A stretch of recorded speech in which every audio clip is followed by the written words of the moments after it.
Hello everyone, कैसे हैं आप सब। तो आज की इस वीडियो में मैं आप सभी बच्चों को बीबीएम यूनिवर्सिटी में FYUP semester third major paper 4 political science का इंपॉर्टेंट क्वेश्चन का हमारा सीरीज चल रहा था, जिसमें मैंने आप सभी बच्चों को मेजर पेपर 4 के दो वीडियोस जो इंपॉर्टेंट क्वेश्चन के, जो बड़े क्वेश्चन शॉर्ट क्वेश्चन सब कराने की कोशिश की है। तो अगर आपने वो दो वीडियो नहीं देखा है तो जल्द से जल्द जाइए देखिए, और आपको सारे के सारे इंपॉर्टेंट क्वेश्चन आपको हमारे चैनल मिल जाएंगे।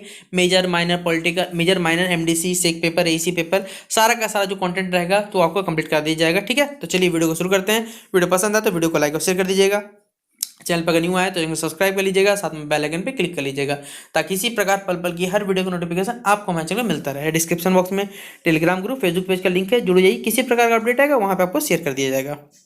देखिए क्या है, बौद्ध साहित्य के अनुसार गणराज्यों का आपको वर्णन करना है। और इसी सवाल को देखिए, अगर इंग्लिश में पूछा जाए तो state the Republic describe in the Buddhist literature, और दूसरे सवाल पूछा जाए तो गणराज्य एवं उनकी शासन व्यवस्था के रूप विषय में बौद्ध साहित्य क्या प्रकाश डालता है बताना है। फिर या फिर हिंदी में कहा जाए अगला क्वेश्चन में तो बौद्धकालीन गणतंत्रों का संगठन एवं कार्य प्रणाली बताइए, या फिर बौद्धकालीन या गणराज्यों में कह सकते हैं प्रचलित सरकार की जो व्यवस्था थी उसकी प्रकृति की विवेचना करना है।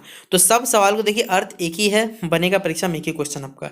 देखिए क्या है, पहला तो जो बौद्धकालीन गणराज्य यानी रिपब्लिक्स इन बुद्धिस्ट एज, 6ठी शताब्दी ईसा पूर्व में भारत में उदित होने वाले दो धर्म बौद्ध और जैन वास्तव में एक युग परिवर्तन को लाने वाले सिद्ध हुए हैं। यद्यपि इनका एक पृथक साहित्य चलता है, तथापि उसने कह सकते तथा उससे अनेकों महत्वपूर्ण सूचनाएं एकत्रित की जा सकती है। उस समय की राजनीति स्थिति पर इस साहित्य के द्वारा प्रकाश डाला जा सकता है। प्रोफेसर रिच डेविस ने अपनी जो प्रथम पुस्तक है बुद्धिस्ट इंडिया में लिखा है कि बुद्ध के साथ या बुद्ध के समय भारत में अनेक गणराज्य थे, जिन्हें गण अथवा संघ यहाँ कहा जाता था।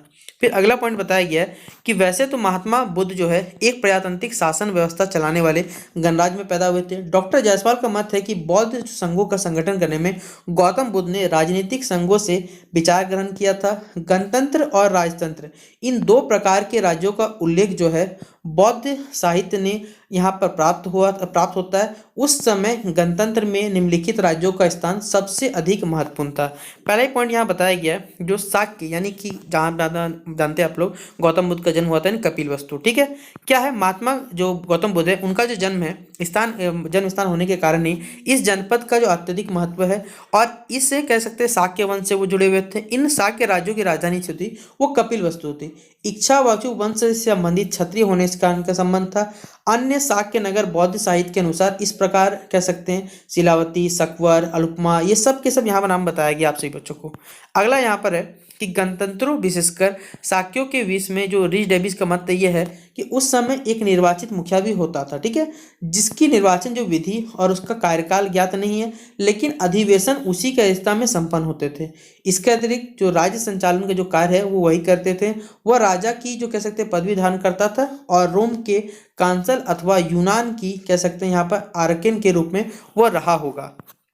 अगला पॉइंट है, इस प्रकार के अनुमान कहा गया है। फिर अगला हमारे पास यहाँ पर रामग्राम कॉली, यानी क्या है, यहाँ पर क्षेत्र के हिसाब से इसको आजकल की तहसीलों के बराबर माना जाता है, और इस प्रकार ये छोटा सा कह सकते गणराज्य था। इसके विषय में बहुत अधिक सामग्री भी तो उपलब्ध हमें नहीं मिली, ये बताया गया।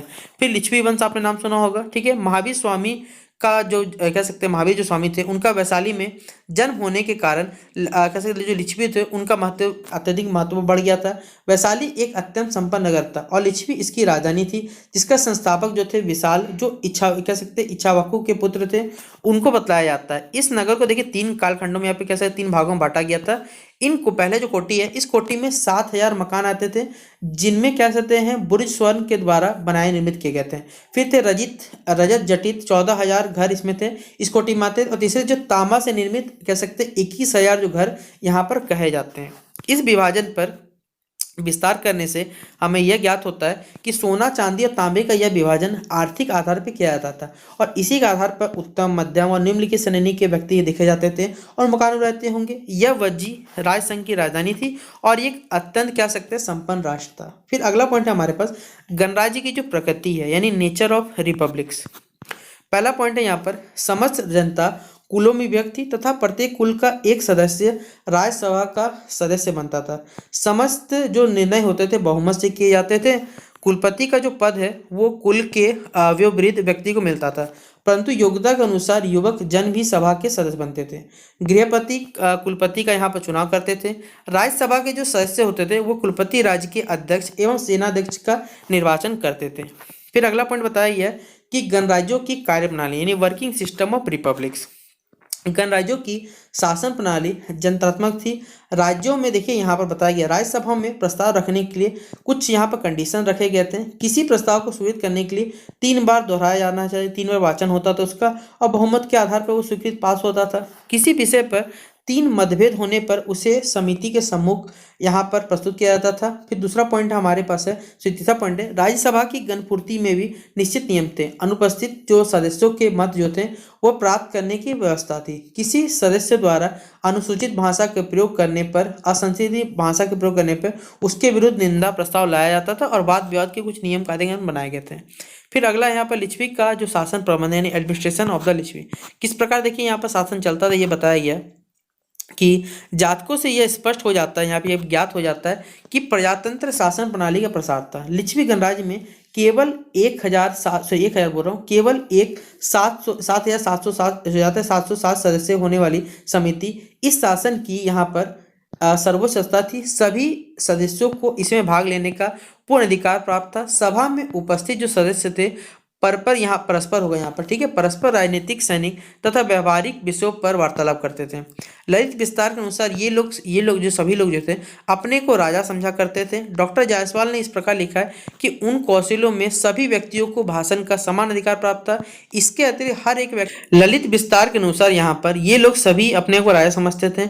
डॉक्टर जायसवाल ने इस प्रकार लिखा है कि उन कौशलों में सभी व्यक्तियों को भाषण का समान अधिकार प्राप्त था। इसके हर एक व्यक्ति की यहाँ पे इच्छा थी कि वो राजा हो। लिच्छवियों की जो कह सकते हैं समिति उस समय राजा, उपराजा, सेनापति और कह सकते हैं भाड़ागिक, इन 4 अधिकारियों को मिलाकर बनाई गई थी। उस समय नायक नामक जो एक राज्य अधिकारियों को उल्लेख प्राप्त होता था। इन नायकों को सबसे प्रधान कार्य लिच्छवी राज्य के नियमों को क्रियाशील के रूप में जाना जाता था। फिर अगला पॉइंट हमारे पास है न्याय प्रबंध यानी कि जुडिशियल सिस्टम। यद्यपि राजा ही न्याय का क्या करता था, सर्वोच्च अधिकारी होता था, पर शासन कार्यों की अपेक्षाकृत अधिक सुचारू रूप से चलाने हेतु अन्य न्यायाधिकारी, महामात्र, मंत्री, वैचारिक, अष्टकुलक और सूत्रधार भी होते थे। फैसलों का यहाँ पर जो लेखा पूर्ण रूप से सुरक्षित करने के लिए बताया जा रहा है, सुरक्षित रखा जाता था। जिस अपराधी के विषय में अपराधहीन होना सुनिश्चित रहता था उसको प्रत्येक न्यायिक अधिकारी मुक्त करने का अपेक्षाकृत था। फिर अगला पॉइंट लिखा गया, न्यायाधीश द्वारा स्वतंत्र जो अदालतों में दीवानी, फौजदारी के मुकदमे की जांच की जाती थी और उसकी सुनवाई की जाती थी। सर्वप्रधान न्यायालय के न्यायाधीश सूत्रधार यहाँ पर कहे जाते थे। अगला पॉइंट है अष्टकुलक कही जाने वाली एक अन्य जो कह सकते हैं काउंसिल या फिर काउंसिल जिसे कहा जाता है हिंदी में, इसके ऊपर होती थी और इसमें 8 सदस्य होते थे। प्रत्येक न्यायाधिकारी अपराधी को निरपराध होने पर छोड़ने का अधिकार रखता था। फिर है मिथिला के जो कह सकते हैं विरोधी में बताया गया। इस गणराज्य का जो उल्लेख है वो वैदिक साहित्य, रामायण, महाभारत, उपनिषद तथा अन्य पुराणों में हमें प्राप्त होता है। इसकी राजधानी मिथिला थी, आपको मालूम होना चाहिए। इस प्रख्यात नगरी का उल्लेख बौद्ध ग्रंथों में प्राप्त होता है। इससे यद्यपि पहले राजतंत्र शासन पद्धति भी थी, परंतु विदेह युग के आने पर इसमें जो प्रजातंत्र की स्थापना हुई और इसी समय इनका जो लिच्छवी के सामने एक संघ बना, जैसा कि बाद में स्वज्जी कहा गया। लिच्छवी, विदेह और जातक जो थे आदि उल्लेखनीय गण इस वज्जी संधि में सम्मिलित थे, जो एक कह सकते हैं तत्कालीन एक महत्वपूर्ण संघ बन चुका था। 5वां पॉइंट हमारे पास है मल्लों का गणराज्य यानी द रिपब्लिक ऑफ मल्लास। देखिए क्या पॉइंट हमें बताया गया कि जो मल्ल राज्य को 2 भागों में बांटा गया है, कुशीनारा का मल्लों का राज्य और पावा का मल्ल राज्य। बौद्ध साहित्य जो महाजनपद है के रूप में इसका उल्लेख हमें मिलता है। इसकी एक लीग भी निर्मित हुई थी जिसमें लिच्छवी जो सम्मिलित थे और 500 ईसा पूर्व के आने तक एक मल्ल मगध के अधिकार में चला गया। कौटिल्य के अनुसार यह एक राज कह सकते हैं शब्दोपजीवी संघ था। इसका विस्तार गोरखपुर यानी जो वर्तमान पावा से पटना तक यहाँ पर था। यूनानी जो इतिहासकारक थे इसको यहाँ पर मल्लोई कहकर अभिहित किया था। इसके तो छोटे छोटे गणराज्य जो थे मौर्य, बुली, भग ये भी सबके सम्मिलित थे। सारांश से हमें अल्तेकर महोदय का विचार दे सकते हैं कि ऊपर कथित जो भी गणराज्य के अंतर्गत भग, बुली, कुली या फिर और जो हमें मौर्य आज तक की तहसीलों के इस प्रकार की मात्रा में अधिक नहीं थे। इनमें से अपेक्षाकृत बड़े राज्यों में कह सकते हैं जो शाक्यों, माल, लिच्छवी और विदय का भी यहाँ पर विस्तार 200 मील लंबा और चौड़ा क्या कहते हैं 100 मील से अधिक ना था। इन गणराज्यों का विस्तार जो था पश्चिम में गोरखपुर के, पूर्व से दरभंगा और उत्तर की दिशा में दक्षिण से गंगा तक था। इन राज्यों का विस्तार हो चुका था। इस प्रकार अत्यधिक विस्तार के पश्चात भी यह गणराज्य विस्तार की दृष्टि से छोटे ही कहे जाएंगे। ठीक है, तो ये हमारा पहले क्वेश्चन का आंसर हो गया। हमारा अगला सवाल है, देखिए कि वेदों तथा समकालीन साहित्य के विषय में आप क्या जानते हैं, उसकी जो रचना काल की व्याख्या करते हुए उस युग के राजनीतिक दर्शन हेतु उनके अध्ययन को महत्व समझाइए। ये सवाल इंग्लिश में भी लिखा हुआ है। अब इसी सवाल को देखिए दूसरे भाषा में पूछा जाए तो प्राचीन भारतीय राजनीतिक चिंतन में वैदिक साहित्य के विषय संदर्भों में धर्म की जो भूमिका की आपको विवेचना करनी है यहाँ पर। ठीक है, देखिए पहला पॉइंट क्या बताया जा रहा है, वैदिक साहित्य यानी कि वैदिक लिटरेचर जिसे कहा गया इंग्लिश में, कि वैदिक युग को ही हम प्राचीन भारतीय शासन व्यवस्था की दृष्टि में आदि युग की संख्या देते हैं। वस्तुतः इस युग में कहा गया है हमारे पास कि हम भारतवासी जो हैं को प्रशासन एवं न्याय व्यवस्था को पूर्ण ज्ञान हो चुका था। तत्कालीन विद्वानों, नीति कैसे निषादरों, यहाँ पर राजनीतिक जो लोग थे एवं दार्शनिकों ने शासन एवं न्याय व्यवस्था पर संपूर्ण यहाँ पर अगला पॉइंट हमारे पास है जो विचार दिए हैं वो भारतीय संस्कृति की अमूल्य कह सकते हैं अमूल्य यहाँ पर निधि है और तथा इनका जो महत्व है वो स्थायी। वैदिक युग के यदि राजनीतिक विचार हमें उस युग के साहित्य में मिलते हैं। वैदिक साहित्य से हमारा अभिप्राय उस युग में लिखे गए साहित्य से। इसके अंतर्गत क्या होता है, चारों वेद, सामवेद, अर्थवेद, सामवेद, ऋग्वेद, यजुर्वेद और अथर्ववेद, उपवेद हो गया, उपनिषद हो गया, ब्राह्मण ग्रंथ हो गया, आरण्य ग्रंथ एवं सूत्र ग्रंथ आते हैं। वेदों को इस युग का सर्वश्रेष्ठ ग्रंथ माना गया है। वेदों की रचना के संबंध में विद्वानों में भी यहाँ पर मतभेद है। सामान्य रूप से भारतीय विद्वान इन्हें ईश्वर प्रदत्त ज्ञान मानते हैं। सामान्य रूप से देखिए वेद का अर्थ है ज्ञान से लगाया गया। वेद शब्द संस्कृत भाषा का शब्द है तथा यह विद धातु से बना हुआ है जिसका अर्थ होता है ज्ञान, परंतु यह शब्द एक विशिष्ट ज्ञान के लिए प्रयोग किया जाता है। क्योंकि हिंदुओं का यह विश्वास है कि वेद किसी व्यक्ति विशेष की रचना नहीं, वरन ईश्वर ने ही प्रकृति के जो नियम संचालन के लिए ये नियम सारे के सारे सनातन नियमों की आवश्यकता अनुभव की है, परंतु उसने ईश्वर से इस ज्ञान को प्राचीन ऋषियों एवं महर्षियों के हृदय में प्रकाशित किया है और इस प्रकार वेदों की यहाँ पर सृष्टि हुई है। अतः हिंदू जो विश्वास के साथ वेदों को यहाँ पर देवी ज्ञान यानी डिवाइन नॉलेज कहकर यहाँ पर उपयुक्त होगा। फिर यहाँ पर बताया गया अगला पॉइंट में कि हिंदू वेदों को ईश्वरीय ज्ञान मानते हैं और उनका विश्वास है कि वेदों की रचना स्वयं ब्रह्मा जी ने की है या उनके मुख से आविर्भूत हुए हैं तथा उसके रचना काल का निर्णय जो करना वहाँ कठिन है। मैक्स मुलर ने वेदों का रचना काल 1200 ईसा पूर्व से लेकर माना है। इस दृष्टि में वेद लगभग 3000 वर्ष प्राचीन है, परंतु बाल गंगाधर तिलक ने इस सिद्धांत का यहाँ पर खंडन किया है तथा इस मत को यहाँ प्रतिपादित किया है कि वेदों की रचना कम से कम 5000 वर्ष पूर्व यहाँ हो चुकी है। कुछ भी हो इतना तो सभी सब जानते हैं, हम लोग स्वीकार करते हैं कि वेद विश्व के प्राचीनतम तथा सर्वश्रेष्ठ यहाँ पर ग्रंथ माना गया है। अगला हमारे पास यहाँ पर पॉइंट लिखा हुआ है कि जैसा कि हम ऊपर बढ़ चुके हैं कि वेद को 4 भाग में बांटा गया है। इन 4 वेदों में पृथक पृथक सामग्री यहाँ पर संकलित की गई है। इसमें ऋग्वेद सबसे प्राचीन है। इसमें विभिन्न देवताओं की स्तुति के लिए प्रार्थनाएं हैं जिन्हें कैसे ऋषाई कहा जाता है। प्राचीन जो भारतीय वासियों को विश्वास है कि प्रकृति भिन्न भिन्न देवी देवताओं के अधीन है, अतः उनको प्रसन्न करने के लिए तिरचाओं का निर्माण किया गया है। ऋग्वेद की 21 संहिता, परंतु आज केवल शाक्ल जो संहिता ही उपलब्ध है। इन संहिताओं में मंत्रों का यहाँ पर संग्रह किया गया है। दूसरा वेद जो हमारे पास है यजुर्वेद, इसमें कर्म कांड संबंधी बातें बताई गई है। यजु शब्द का अर्थ होता है पूजा अतः पक्ष से, अतः यजुर्वेद में यज्ञों का संपादन करने से देवता प्रसन्न होते हैं तथा वे धन धान की वृद्धि का आशीर्वाद देते हैं। इसलिए यजुर्वेद में यज्ञों की विधियों का निर्माण वर्णन किया गया है। यजुर्वेद के विभिन्न मंत्रों की उसकी संहिता में संग्रहित किया गया है। यजुर्वेद को लगभग 100 संहिता है जिसमें केवल हमारे पास 5 ही प्राप्त है।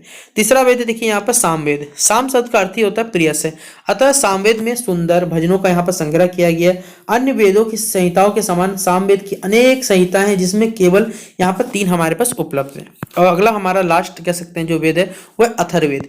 कुछ विद्वानों का मत है कि अथर्ववेद की जो रचना अथवा ऋषि द्वारा की गई है। इस वेद में मंत्रों, औषधियों एवं यंत्रों के प्रयोग की बातें बताई गई है। इस प्रकार के जो उपयुक्त 4 हमारे पास कह सकते हैं चारों वेद प्राचीन भारतीय संस्कृति का आधार स्तंभ है तथा इसमें उपलब्ध हमारे लिए क्या गौरव का एक विषय है। ठीक है, फिर अगर हमारे पास अन्य बौद्धकालीन साहित्य के रूप में क्या क्या स्रोत मौजूद है ये बताना पड़े तो वेदों के अतिरिक्त हमारे पास अन्य बहुत से ऐसे ग्रंथ हैं जिनकी संरचना वैदिक काल में भी। ब्राह्मण ग्रंथ वैदिक युगीन महत्वपूर्ण ग्रंथ है। कुछ विद्वान ब्राह्मण ग्रंथों को वेदों को ही एक अंग मानते हैं। इस समय केवल 18 ब्राह्मण ग्रंथ उपलब्ध है। मुख्य रूप से 3 ब्राह्मण ग्रंथ है ऐतरेय। ठीक है, ब्राह्मण, शतपथ ब्राह्मण तथा तैत्तिरीय ब्राह्मण। ब्राह्मण ग्रंथों की रचना वेदों के बाद हुई है। जैसे जैसे समय गुजरता गया वैसे ही यज्ञ तथा कर्मकांड के प्रति लोगों की श्रद्धा बढ़ती चली गई तथा उनका जो स्वरूप है वो जटिल होता चला गया। अतः इसकी क्रियाओं तथा इनके विधि विधान को समझने के लिए जिससे नवीन साहित्य की रचना हुई उसे ही ब्राह्मण साहित्य का नाम दिया गया। ब्राह्मण ग्रंथों का आधार यहाँ पर वेद ही बताया गया है। ठीक है, फिर यहाँ पर वैदिक कालीन साहित्य में जो अरण्यक ग्रंथों को भी नाम उल्लेखनीय है।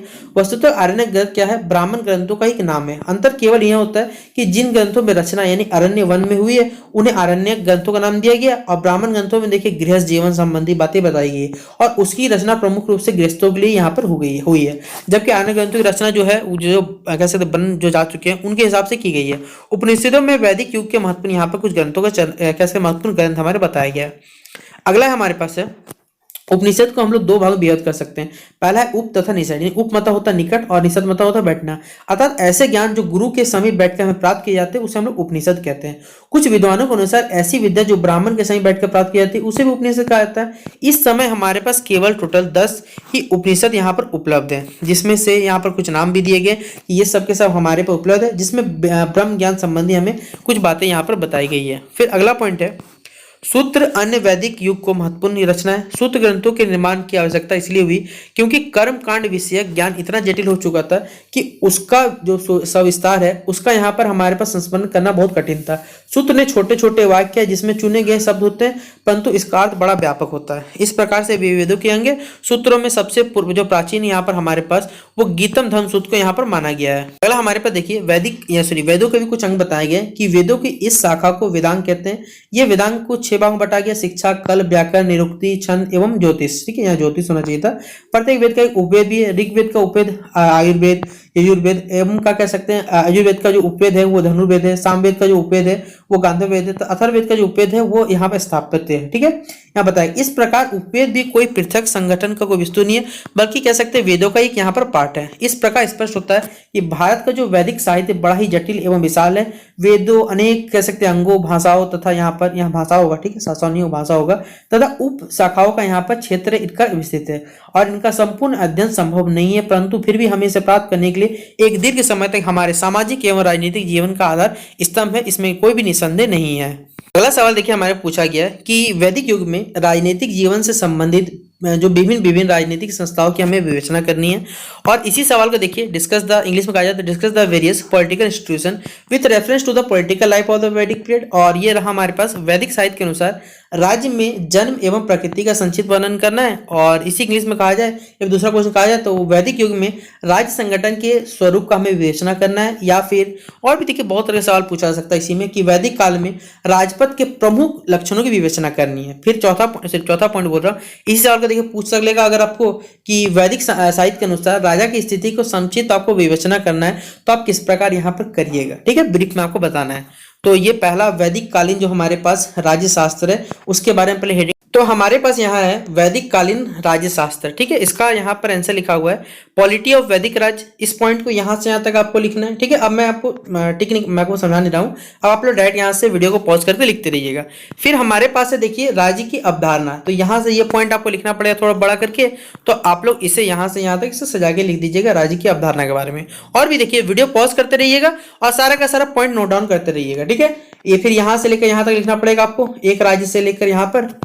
फिर हमारे पास है कि राज्य की अवधारणा यानी कंसेप्शन ऑफ नेशन। ठीक है, तो ये यहाँ से हमारे पास पहला पॉइंट यहाँ से यहाँ तक इसमें, और फिर ऋग्वेद से लेकर हमारे पास ये स्टार्टिंग हुआ।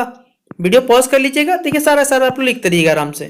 मैं आपको इसलिए स्लो स्लो करके चले जा रहा हूँ, या फिर फोन में आप लोग कह सकते हैं जो स्पीड होता है, प्लेबैक स्पीड होता है, उसे आप लोग कम कर लीजिएगा, आपको खुद ब खुद ये समझ में आ जाएगा। फिर है यहाँ पर वैदिक युग में राजतत्व और राजतत्व सिद्धांत जो है उसके बारे में यहाँ पर बताया गया है। अगला पॉइंट है हमारे पास यहाँ पर है, इसी पॉइंट को देखिए थोड़ा सा यहाँ पर विस्तार पूर्वक बताया गया है, तो आप लिखिएगा आराम से। फिर राजा का जो अभिषेक है यानी कोरोनेशन ऑफ द किंग, उसके बारे में कुछ पॉइंट आपको यहाँ बताने हैं, तो आप लोग यहाँ से यहाँ तक लिख दीजिएगा। फिर है राजा के जो कार्य होते हैं या फिर उसके जो दायित्व होता है उसके बारे में बताएं, the liabilities of the king. ठीक है, ये थोड़ा सा बड़ा पॉइंट लिखना पड़ेगा, आप अपने हिसाब से भी लिख सकते हैं कि राजा का क्या कार्य होता है, राजा का जो कह सकते हैं राज्य के प्रति क्या काम होता है, क्या जिम्मेदारी होता है, क्या दायित्व होता है, वो आप अपने हिसाब से बना लीजिएगा ऐसे। ठीक है, कि डॉक्टर बेनी प्रसाद के हिसाब में क्या कहा गया था, राज्य का संरक्षण होता है, प्रजा का संरक्षण होता है, ये सब काम होते हैं इसके हिसाब से। ठीक है, देखिए ये यहाँ पर बता दिया गया है। अगला है राजा का सहयोगी कौन होता है, तो राजा का सहयोगी आप लोग मालूम ही होगा, ठीक है, कि मंत्री पद है, ठीक है, पुरोहित है, सेना है, ग्रामीण, सब ये देखिए तो ये सबके सब सहायक होते हैं, तो ये यहाँ पर बताया गया है। अगला हमारे पास है कि ये क्वेश्चन जो है बहुत इंपॉर्टेंट, याद रखिएगा, हिंदू राजनीति शास्त्र में राज्य की उत्पत्ति के विभिन्न यहाँ पर सिद्धांतों का हमें विश्लेषण करने के बारे में बताया गया।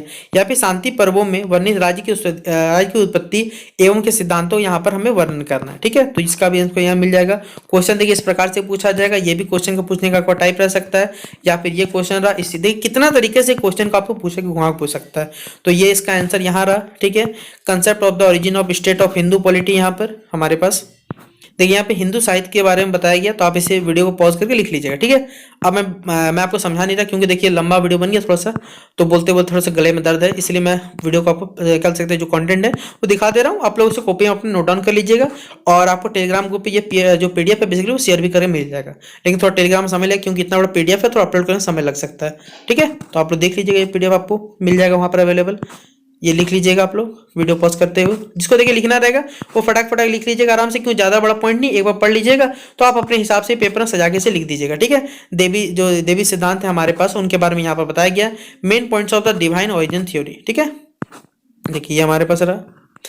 फिर the comparison between the divine origin of the kingship of Hindus and western thinker, जो कह सकते हैं वेस्टर्न सभ्यता है वो किस प्रकार यहाँ पर इम्पैक्ट डालते थे हमारे कैसे देवी देवताओं पर, या फिर कह सकते हैं हमारे धर्मों पर, इन पे बारे में बताया गया हमारे पास, देख लीजिए ये वाला, बस इतना लिख दीजिए आपका काम हो जाएगा, ठीक है, इतना लिख लीजिएगा।